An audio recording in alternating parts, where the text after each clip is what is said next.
Welcome to Cooking with Bubbles. I'm Lisa. And I'm Rodney. Let's get started. Okie doke. This thing twisted off. Yeah. While we're getting these bubbles poured, we want to remind everyone to head over to cookingwithbubbles.com and subscribe to our YouTube channel. And remember to click the bell symbol so that you get notified when we post new episodes. And also go to facebook.com/cookingwithbubbles and give us a like on Facebook. Sounds great. I'm going to put a little bit of peach juice in mine today. So good. This is really good. And cranberry. Let's stand by. All right, there we go. Cheers. Clink. Clink. Oh my gosh. Very, very, very good. That's so good. Well, Lisa, here we are doing what we love doing, cooking together, drinking Prosecco. What more could you ask for? All you bubblers out there, feel free to pour your own glass of bubbles and enjoy the show. We are wearing our fancy new aprons, and we'll tell you later how you can get your very own apron. And you know, Lisa, having an apron is so important. Yes. I never used to wear one, and I would wonder why I had grease stains and food, everything on my clothes. And since I have my aprons and I wear them, especially my Cooking with Bubbles apron, I don't have that problem anymore. So it's really kind of nice. Yep, it's a smart way to be in the kitchen for certainty. Yeah, absolutely. So well, Lisa, like what are we making today? Well, I'm in my kitchen. I'm getting stuff ready. We're going to make Mediterranean chicken patties. We came across this recipe because we were like thinking, what can we do? What can we do? Stumbled across this, and both of us, our mouths started to water. We're like, yeah, we're going to make this. Sounds really, really good. Let me tell you what's in it. Sure does. So it's going to include some ground chicken. So we've got about a pound's worth of ground chicken. It also has in it 3 tablespoons of olive oil, and we're going to separate it out because you need some for cooking and then some for mixing together. A medium onion that's been chopped up and diced, a tablespoon of garlic, a cup of baby spinach chopped up, and it's going to have a half a cup of breadcrumbs, a 1/4 cup of Greek yogurt, 2 tablespoons of fresh dill that's been pretty finely chopped, a tablespoon of fresh lemon juice. It's about half of a lemon, I guess, depending on how big the lemon is. A teaspoon of dried oregano, and a half a teaspoon of paprika. And let's see what else. Oh, then we're going to put in a half a teaspoon of ground cumin, a half a teaspoon of salt, and about a 1/4 teaspoon of black pepper. I'm probably going to put a little bit more black pepper in mine because that's how I like it. That sounds so good. Let's drink some bubbles to that. Okay, I can drink bubbles to that. And just a tip, you can buy ground chicken from the store. It's pretty easy to find in the meat department. You can also, if you have a stand mixer with an attachment, a grinding attachment, you can use your own chicken breast or thigh meat or whatever you want and grind it up yourself. If you don't want to, buy the pre-ground stuff from the store. So that's a pretty good way to have some options. That's really a great tip. And that way, like you mentioned, you could introduce other kinds of meats to yourself if you like to have that. All right, so I've got my cast iron that's been seasoned sitting out here, and that's what I'm going to cook in. And Rodney, what are you cooking? What's that handle? What are you doing with yours?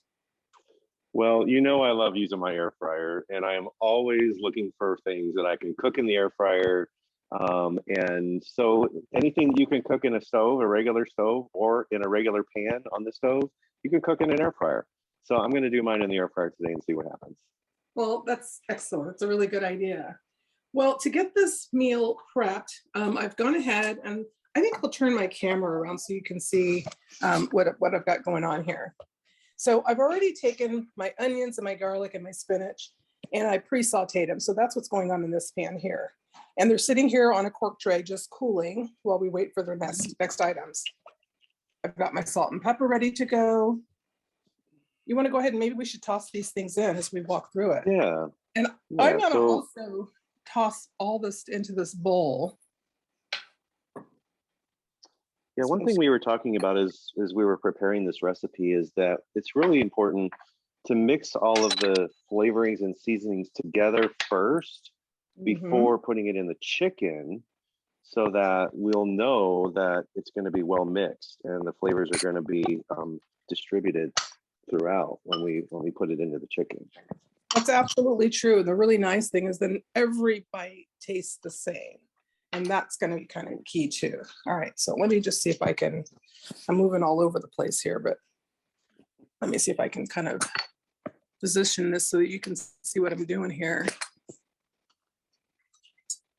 So we're going to whisk all these things together.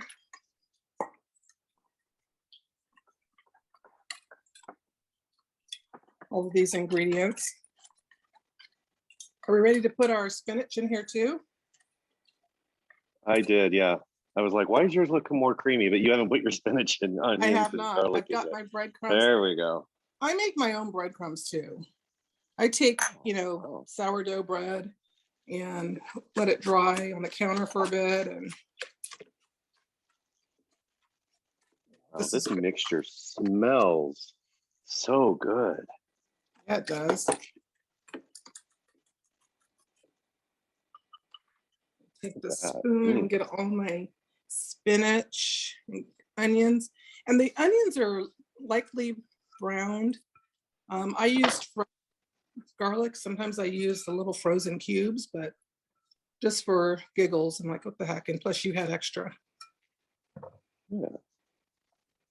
Yeah, I'm not very good at measuring things like onions and garlic. So I just, used what I had. And it's probably more, but it's still going to be delicious. Yeah, this is good. So once this thing gets all combined, our next step is really just to mix it in with our chicken. And since neither one of us really likes to touch raw meat that much, we're going to use our food handler gloves. Yes. So I got my gloves on. I'm just going to put this in with the meat. My hands to mix it up.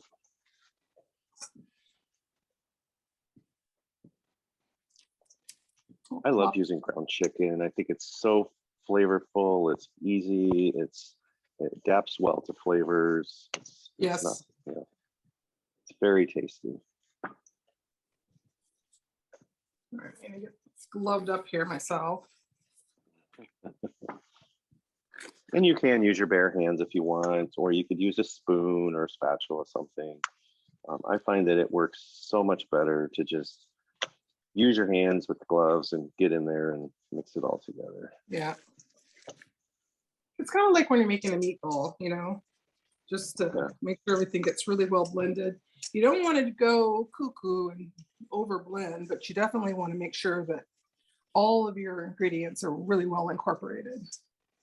Yeah. All right. So what's next? Now that we've got it mixed, we're going to use our hands since we still have our gloves on, and we're just going to make patties. So, you can make them, you want to make them really tight. So that's why it's good to use your hands. We're just going to make little patties. And I'm just going to put them right back in my bowl, because when we get done with these patties, we're going to take a little break and we're going to let this sit in the refrigerator for about 30 minutes. The recipe also says you can let them sit overnight. We're going to do the bare minimum so we can get these bad boys cooked and tasted. And so let's go ahead and get these patties made. And then once we get them made, we're going to put a piece of plastic wrap over our bowl and put them in the fridge and let them sit for about 30 minutes. And then we'll come back and we'll cook them up. All right, that sounds good. All right. We'll be back.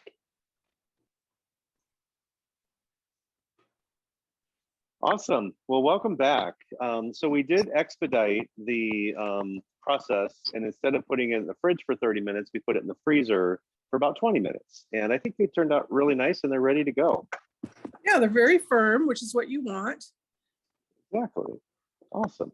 Well, I heated up my air fryer, and I heated it on 380 because my air fryer has 10s, not 5s. The recipe says 375.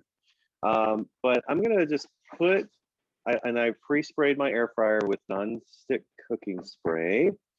Lisa, you're doing oil in a pan. Yes. So I'm just gonna put a single layer of these little patties in my air fryer. You're gonna put them in your skillet. I sprayed the top with a little spray of avocado oil. I'm just gonna spray and I put them face down. So I spray the top of the other side. That'll just help crisp them up a little bit. And I made my patties So a little bit on the irregular large size. I don't know why, but that's just how they kind of turned out. Yeah, those look nice. The air fryer recipe says it takes about 13 to 15 minutes to cook on 375, flipping them halfway through.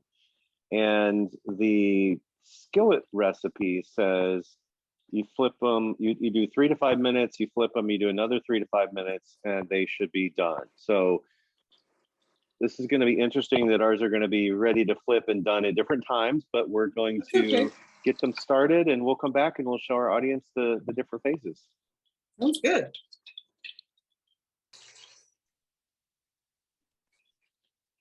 So welcome back. Hi. But I'm going to Lisa, what's going on over there? I know. Well, I've already done one batch. This is my second batch. So I'm getting ready to flip them over.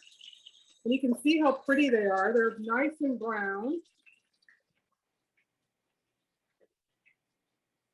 My first batch I did check the temperature on, and I'm using 2 different kinds of oil. The recipe we found calls for using olive oil, but I really love peanut oil because it cooks at a much higher temperature. And I've got a mixture going on between olive oil and the peanut oil. I'm going to let these cook for another 3 to 5 minutes.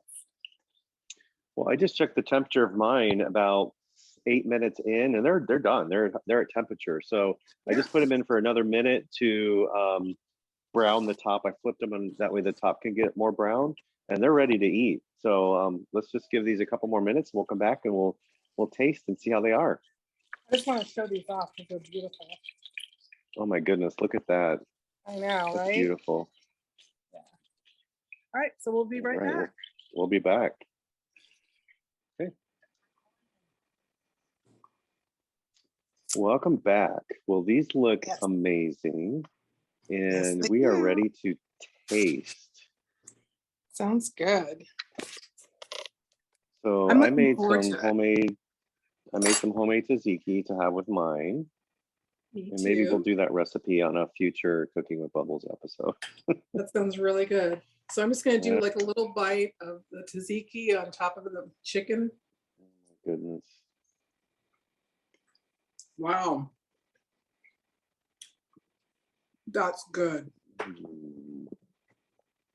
The chicken is juicy. It's tender, super flavorful. Yes. Those ingredients in it. Very. Wow.